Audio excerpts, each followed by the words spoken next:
this is Shamila Pereira with the final episode on study permits. Today, I am going to talk about how you can create a great study permit application that's going to be approved. As you know, in my last episode, I spoke about how the numbers of international student applications that Canada is accepting has been reduced to 150,000. So, how do you stand out as the applicant of choice for Canada? When a million people are applying, how would your application stand out? When it comes to Canadian study permit applications, many people focus on getting an admission letter. The reality is that your submission letter and your submission documents are way more important than your admission letter, even though the admission letter is absolutely necessary for your study permit application.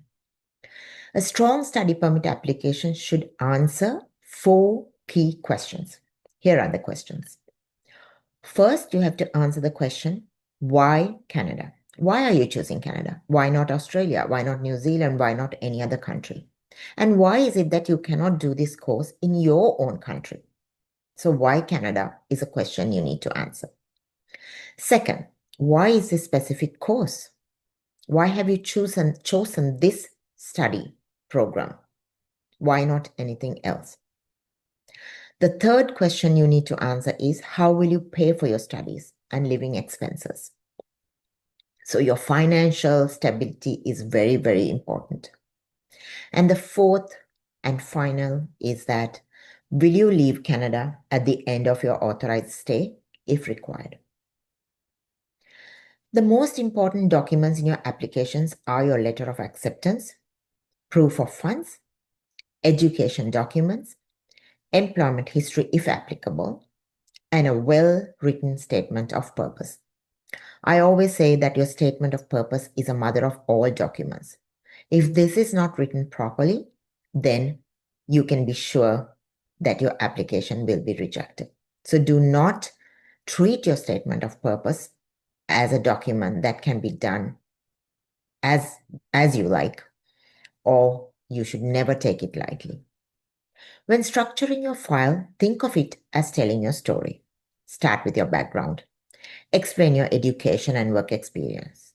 Show why the chosen program makes sense for your career.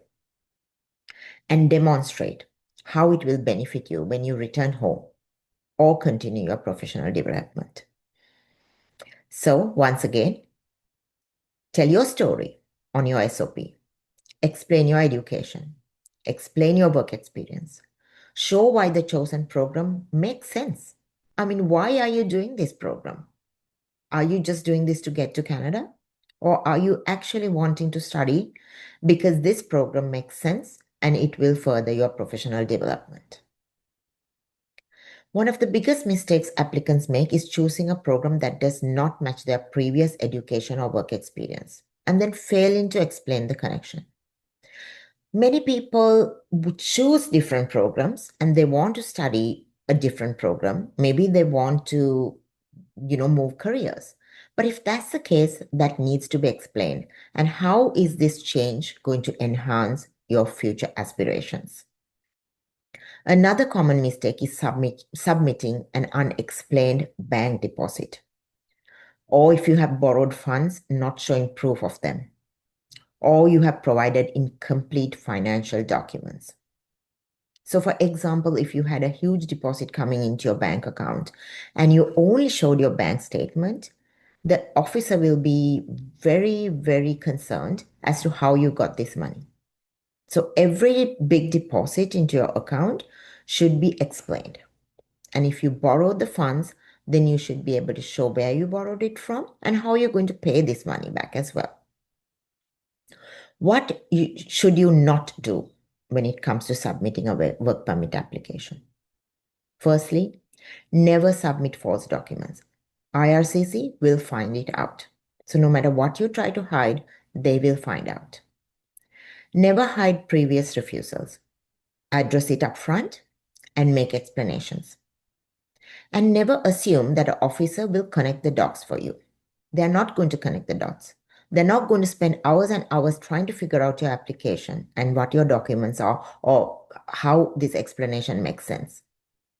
If something requires an explanation, provide it upfront. Always ensure that your application is very, very easy to understand. What cannot be eliminated from a study permit application? You cannot eliminate proof of funds, and funds must be genuine. You cannot eliminate providing a clear purpose of study. You should explain and do not eliminate evidence that your educational plan makes sense. No matter how strong your grades are, if these core elements are weak, your application is at risk. Remember, a study permit application is not just about proving you can study in Canada. It is about proving that your overall plan is logical, financially supported, and it is credible.